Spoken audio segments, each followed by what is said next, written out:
Hello, Facebook and YouTube. Welcome to another edition of the OLM Live discussion. I'm Angela Green, Executive Director of On Location Memphis. And tonight we are having a discussion about performance rights organizations and specifically how they apply to venues and why it's important for those venues to get their licenses, and also why it's important for independent artists to use those licenses to their benefit. And so I'm really happy because I actually have a CSAC CSM licensing specialist here with me to kind of help us unpack this discussion. And what brought me to want to have this discussion is I remember early on in my career, I'm an attorney by trade, and I worked in the music entertainment industry in that area. And I remember a client coming to me. He was a venue owner, and he was actually being sued by one of the PROs, and he really couldn't understand why. And it was early in my career, and I really didn't completely understand why was this large organization suing this specific individual. And so as I was going through the case and looking at it, I realized what had happened was that someone had performed in his venue, and then they had gone and reported it to the PRO. But this venue owner did not have a venue license. And so I think they had made several attempts to try to get him to get a license. And I think he didn't understand what was going on, and he basically ignored it. And they allowed it to be ignored until ultimately they filed a federal lawsuit for copyright infringement against him. And he was a small venue, and he really did not think he had to get a license, and he really just didn't understand. And so when I think about that particular situation, I'm sure there are a lot of other venue owners who may be in the same predicament and may not understand why is it important for them to get this license for themselves as well as for the artists who are adding value to their venue. So I'm going to bring to the virtual stage with me Miss Virginia Brick. Hello, Virginia. She is a specialist Hello. with CSAC. And I'm just going to allow her to go ahead and just introduce herself to you all right now. Hello, everyone. Thank you, Angela, for bringing me on and for all of your members and those that will be viewing this session as we talk about music licensing and the importance of that. So, like Angela said, my name is Virginia Brick. I was born and raised in Oxford, Mississippi. I was actually born in Memphis, so Baptist East. So shout out to Baptist East. But I was raised in Oxford. And for the last 7 years, I have been an integral part of the customer service department. We're a team of 4 for the entire company and the licensing department. So my role is dealing with all business owners or customers that actually have licenses with CSAC. Thank you. Absolutely. Thank you. Thank you. So let's kind of start with the venue. Just thinking back on my past customer. Um, what type of license is the venue getting from CSAC? Let's look at it as the public performance, organizations. What we are providing is the prior authorization of a copyright owner's works, their songs. We're providing a business with that prior authorization from the copyright owner to publicly perform any recorded works that, and I'm speaking specifically on CSAC because that's where I work, in our catalog, in our repertoire. So we represent the songwriters, not necessarily the artists. Sometimes the artists do write the songs, but our business, we represent the songwriters of the songs. We also represent composers and publishers of the songs. And so instead of, say Angela, you have Angela's bar, and and you don't want to have to the goal is that you don't have to reach out to every songwriter in our catalog individually. So that's where the blanket license comes into play. So the blanket license gives you authorization for anything in SESAC's repertoire of catalog.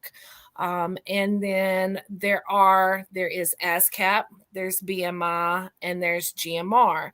In the federal copyright law, ASCAP, SESAC, and BMI are written in the federal copyright law, although GMR, which is Global Music Rights, they are a performing rights organization. They're just not written in the federal copyright law. They do own their own catalog of songs that they represent. So we all do the same thing. We provide a license for anything that we represent. And so why is that important for the venue? Before let's stop right there before you go to the importance. So essentially, with this blanket license, then me as a venue owner, a bar owner, then I can play whoever is with SESAC. I can play their music. If it's registered with SESAC, I have the license, then I can play their music, or I can bring somebody in to perform their music in my venue, and I'm covered. Correct. For anything that's in SESAC, if I have SESAC's license. Correct. And then I would need a license from BMI, ASCAP, SESAC, or GMR to make sure that I'm covered for any type of music. Right. So for an example, let's say you and I write a song together, and say I am a SESAC affiliate and you're a BMI affiliate, because to kind of circle back, a songwriter can only affiliate or sign up with one performing rights organization. They can't sign up for multiple one. You can only sign up for one if you're a songwriter. So we live in the United States. You can't have a monopoly. So it's a competitive market. So that's where there are multiple public performing rights organizations out there for a competitive market. So if you're a songwriter, you can only affiliate with one. So hypothetically, Angela, you are a BMI writer. I'm a SESAC writer. And we write a song together. We each hold a copyright ownership to this one song. So when it's being played out in public, the venue or the business that our song is playing, in order for both of us to get paid, that business has to carry a SESAC and a BMI license, because you own 50% of the song and I own 50% of the song. And so that's what happens, is a songwriter is not limited to only writing with SESAC writers or only writing with ASCAP writers. Songwriters write with whoever they want to write with, and whoever they write with, you have to register your songs and account for all of those copyright owners for each song. So that's why it's important for business owners to carry all 3 or 4 licenses, because it ensures you as the business owner that regardless of what song is being played in your business, it is covered because you have all 4 licenses in place. Absolutely. Okay. So now I would imagine that sometimes you get a little pushback when all the time. when you're talking with venue owners about getting these licenses. So, what is it that you normally say when you get that pushback on, hey, I'm just a small venue. I don't, why do I have to get a license? Right. Yeah, I get that every day. And to no default of the customer, a lot of times the customer just does not know what questions to ask. And Mhm. so my role in customer service is that I know the answers to the questions they don't they don't know they need to ask. And then you have some that know what's going on and just don't really care. So Right. I deal with them all. But to your point, this is the way that tell this to the business owners. Okay, look at your business format. Can people come into your business and there's no music, there's no background music, there's no live music? Will people still come to your business and spend money? Some business owners have said yes. And you know what? That's a beautiful business format, and they are successful in their own lane. And then the majority of the business owners that I speak to are like, no, I need music to keep people in my business. And if you're a business owner, this is an investment. You're investing for people to drive to your business, and you are creating an atmosphere. You're setting the tone.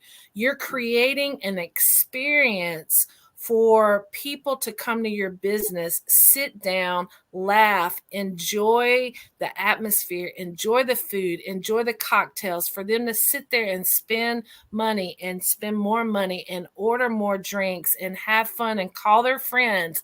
Hey, come down to so and so's, restaurant. They got a killer band playing. The music is amazing. You are setting the tone of your business. You're creating an experience, and that is with the music. And so there is a creative that spent time and money and has registered their songs. And if the music is creating and setting a tone for people to come experience and to keep your business alive, this is an investment for you so that you are properly covered. And so that the artists that are being played, whether it's in the background music or the live music, so that this is their way of bringing in income for public performance royalties. So I guess in a way you can say that this is how the venues compensate the artists for using the music to create the atmosphere in their venue. Wouldn't you say? I mean, this is, well, it's I would say this doesn't this does not, what's the right word? This does not eliminate you hiring the band. Okay. So this is not this is a protection of the business for you to be able to have whatever music being played. This does not take the place of now of you not paying or if you're having live music, you still have, a direct relationship Mhm. with the artists coming in for them performing. It's a work for hire Okay. in that sense. So the license is not there to avoid paying the artists that are coming in. What it is, it's covering you for whatever is being played, whether Mhm. that's the background we call that mechanical music, or let's say you have TVs, you have a Mhm. sports bar, and you have a half a dozen TVs and the sound is on. A Mhm. lot of business owners don't realize that that is part of mechanical music, because there's music in the background of the Super Bowl, the news, the weather. There is music in those. And when the volume is on in public spaces, that is considered a public performance. Okay. And so let's say you have a DJ, they're playing recorded music. If you are playing vinyl records or CDs or have DVDs, that usage it falls underneath the umbrella of mechanical music. And then there's live music. And so so the license is in place because it's a federal copyright law. Wow. And Gotcha. you are paying for something that's not tangible. You're paying for the prior authorization needed underneath the federal copyright law to be able to have that music in your business for the public to be able to receive it. Gotcha. That's what that coverage is for. Absolutely. Okay. So what is usually the price, the cost for a venue to get this blanket license? So the costs, you have different calculations. And so that's where you would work with a rep for what is, for an example, you would call in and we would walk through, like, what is your business format? Are you trying to have live music? Are you having mechanical music? Are you are you having a DJ with admission? Is there a dance floor? So there's different fee factors that play into account, and that's situational for each venue. So that's it's different for each one as far as the calculations go.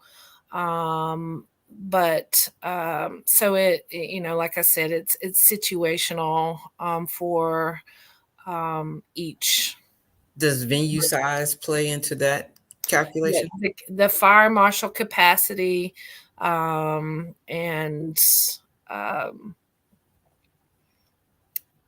like I said, the usage, what is your fee factors? What is the size? What are you doing? So it's really establishing, working with someone on our sales team. You can really figure out, what is your business format? What are you looking to do as far as the music that you are offering in your business? And then look at the options that we have and figure out what is the best business decision in investing these licenses, because there's CSAC, there's ASCAP, there's BMI, and now GMR. And the way that I like to put it is, it's kind of like having an uninsured motorist car insurance. You don't know if you're going to have to use it, but you have it in place for the what if situation. Because if you choose not to carry any of these licenses, just like your client who was getting sued, let's say that you're like, you know what, I'm not going to have any license. Forget y'all, y'all come get me. And you're having music underneath the federal copyright law. If you are found guilty, it's punishable up to $150,000 for each instance copyright infringement. So if you have played 30 to 50 songs in one night, just think, each of those songs could be punishable up to $150,000. So a couple of $1,000 to make sure that you have all of these licenses in place, hypothetically, if you look at it, your investment, and look at what is the purpose of having the music. Are you bringing business in? Are people coming and they're experiencing and they're posting and they're sharing with their friends, and you got bigger groups coming in? it is a business investment. And so I always encourage the business owners that I am talking to is here, share with me what you're trying to do. Let me give you the options that I have.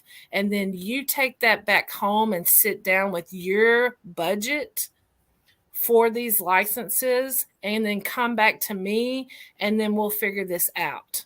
And so can you give me a range, of what you've seen, did some like a small venue or a larger venue on average that you've seen that they are paying? Are they paying these monthly or are these annual? So they're annual fees. And then like the pandemic, we have annual, but we were working with venue owners to do semi-annual or quarterly billing. Like we can work with you on the billing cycles. But from a couple of $100 to thousands of dollars, it's really based on Those your different usage, your size, and are you having both live and mechanical music, and really what are you trying to do, and so it's based on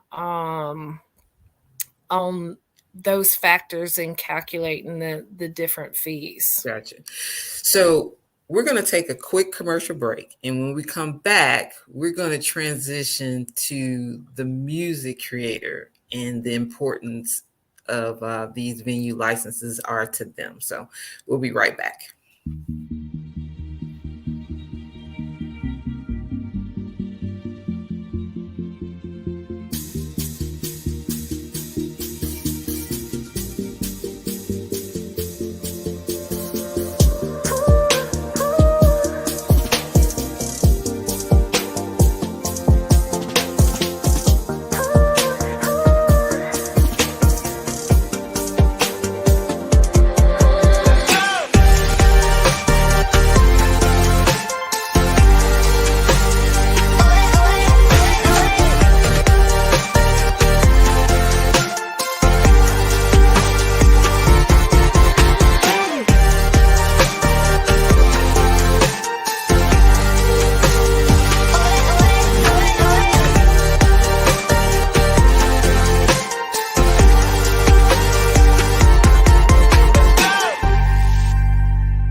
All right, we're back. That's the Memphis Music Bank.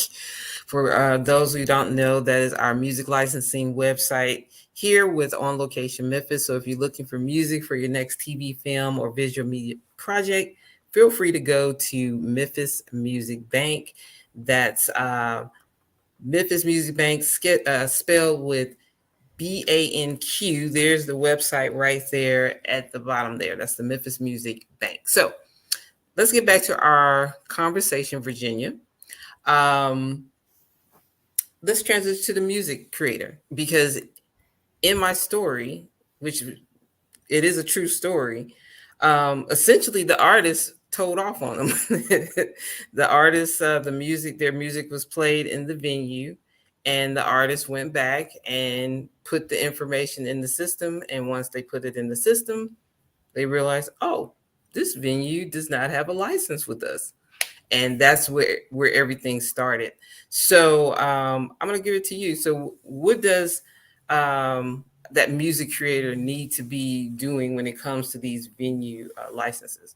Well, I have to give mad props of whoever the artist was, because that artist was doing what they needed to do as a songwriter. And so if you're a creator, if you're a songwriter and you have registered your songs with the PRO, regardless if it's SESAC, ASCAP, BMI, or GMR, the whole reason why our business exists is for public performing rights royalties.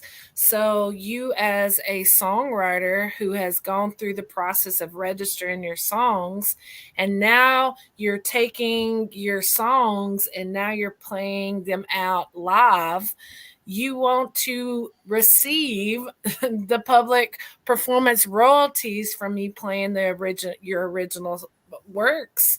And so, like what this songwriter artist did, he or she gets booked at a venue, and then they play their original songs, and then Monday morning or whatever, they log into their affiliate account with their respective PRO, and they log in what the venue is, the date, the time, and they're able to plug in what original songs, the songs that are registered with that affiliated PRO.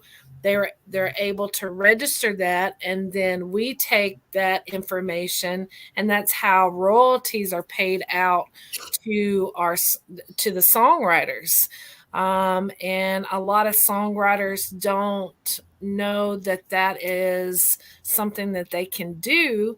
But I encourage, if you are an artist, not only register your songs, but be out there playing your stuff, so that you can get compensated for that public performance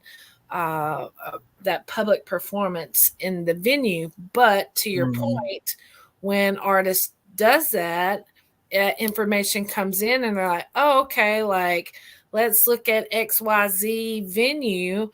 Oh, they're not paying a license, so they need a license since our affiliate is playing in their venue with their original music. So, this is where that venue owner should have had those licenses in place to cover any of the artists that is being played, that is performing in their venue, so that they can get compensated by their PRO.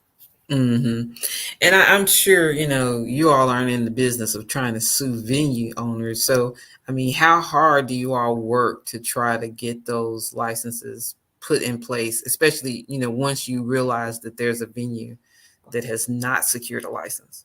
I mean, it's trying to reach out to them, and making that connection, having that conversation, building the relationship, with these owners. And because what is difficult, and I completely understand, I went to school for copyright law, and I had to take it like 3 times to understand it.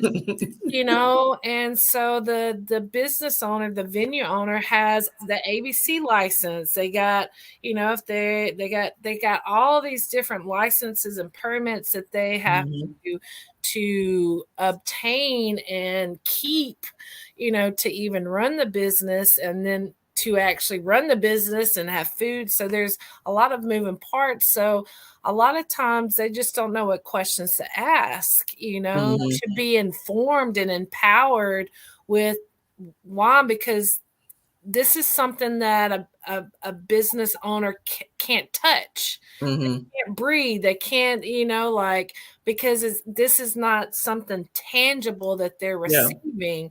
It is an authorization,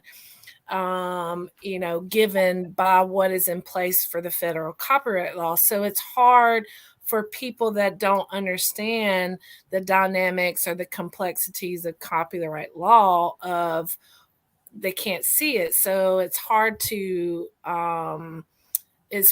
sometimes it's hard to connect with people that just don't understand that side of the business. And so I think for me, I think, we should, I think we need to do a better job of connecting with the community, and start with business owners when they're registering their registering their business with like the Chamber of Commerce.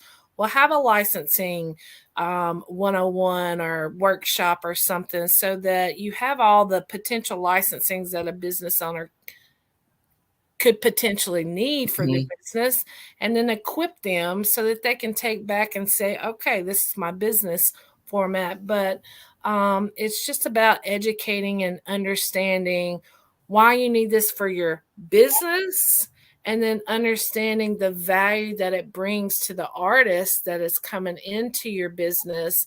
And that is their business. Music is their business, You and know, when you yeah, I mean, and I totally get that. But it is, this business is relationships, based Mhm. on relationships. And these musicians, these artists, bands and such, they have, relationships with these venue owners, the opportunity to perform, to get that gig, to um get the exposure, quote unquote, and everything. And I just remember, just as a band manager, um the smaller venues wanting you not to, not to report. You know what I'm saying? Like having that symbiotic relationship with them. And, they're like, oh, help me out, that sort of thing. I'm gonna let you play. I'm gonna give you exposure. I may pay you something, but I don't want to have to pick up this additional expense, and that sort of thing. And the artist feeling compelled to oblige, you know what I'm saying? With that. And I'll admit, for our bands, we understood this, but we did the larger venues like your FedEx, your Hard Rock, or whatever. You will put it in because we know those are large venues. They have the money, they're paying the fees. We'll go ahead and we're going to do that. But then our smaller venues, mom and pop, we may not put it in there because we don't want to, quote unquote, call ourselves telling on them or getting them in trouble or causing them to have to pick up another expense, because we're working, quote unquote, working together. I don't know if that's a good mentality or not, but I'm acknowledging that those conversations are being had. Have you heard anything similar? I mean, I think if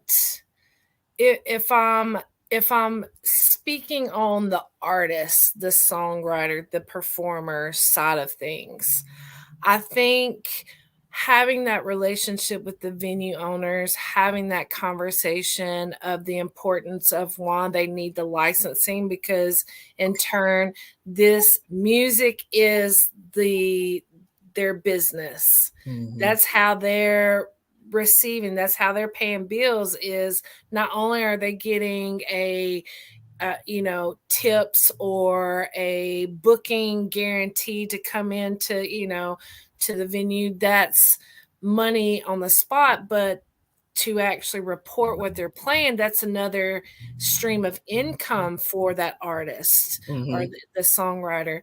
And so I would encourage artists that have been proactive about having the conversation with the venue owner. And let's say you're still getting pushback from the venue owner, they're not wanting to go about licensing with the PROs.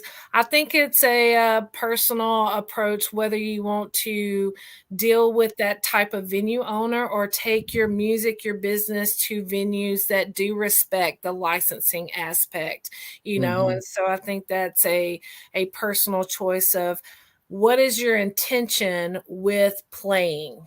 Are Mhm. you looking just for exposure? Are you looking actually to like make income and revenue, Mhm. and looking at all of the different income streams that you could potentially receive from Mhm. this one performance, Mhm. and one Mhm. being playing your original songs, reporting that, and then receiving public performance royalties because of that performance, on Mhm. top of being able to get paid as Mhm. a work for hire, as a musician coming in playing for, Thursday night for, whatever. That's another income stream.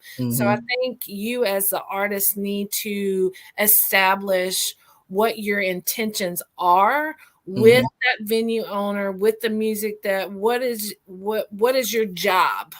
Mm-hmm. How are you receiving income, and what is your boundary you're going to set for Mm-hmm. your business, which is your music? Mm-hmm. So Mm-hmm. I'm putting that in the hands of the artists, and that's for them to decide, because that's their creative works. Mm-hmm. They either gonna get paid or not paid.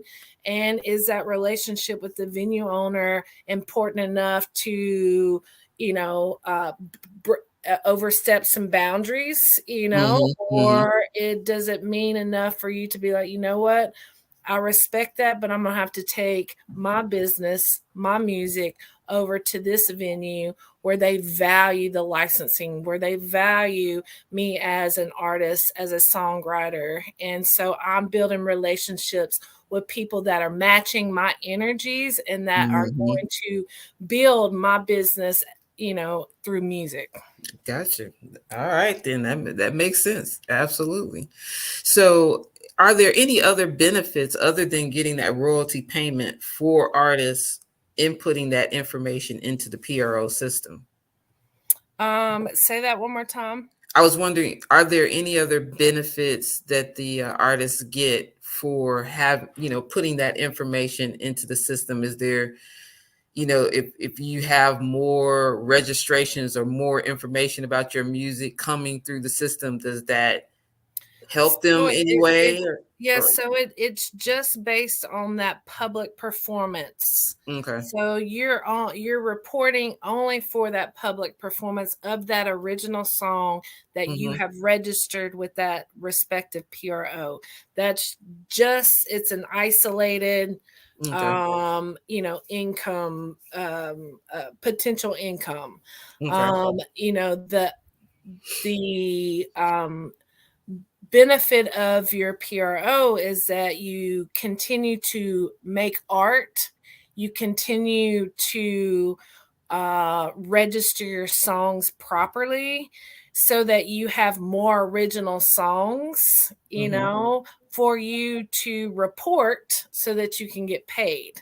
Mm-hmm. Mm-hmm. So the more content that you are registering, the more content that you're playing out, original songs, Mm-hmm. and the more that business owners carry the licensing, Mm-hmm. it's a collaborative effort for not only your bringing business, your music is bringing it, is creating an atmosphere and an experience for this business, and they're allowing you the space to come in and perform your music. So it's a collaborative effort. And Mm-hmm. is this beneficial? This should be beneficial for both, Mm-hmm. in that equation.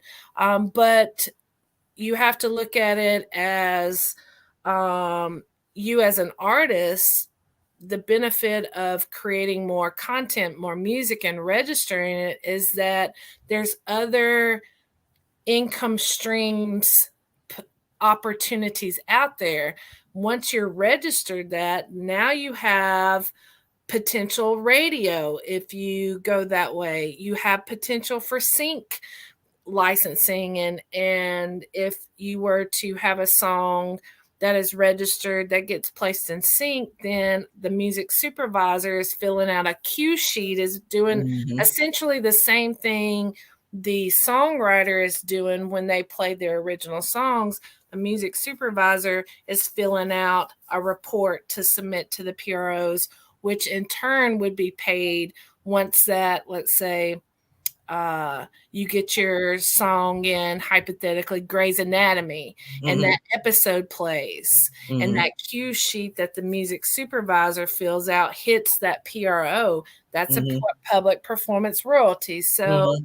you know, it's just important, if you are a songwriter based in the United States, to register with a PRO, because that registration gives you the metadata that you need in order for wherever this song is played, whether publicly out, Mm-hmm. in public spaces or other different avenues, that you are going to be receiving the royalties for Mm-hmm. that performance.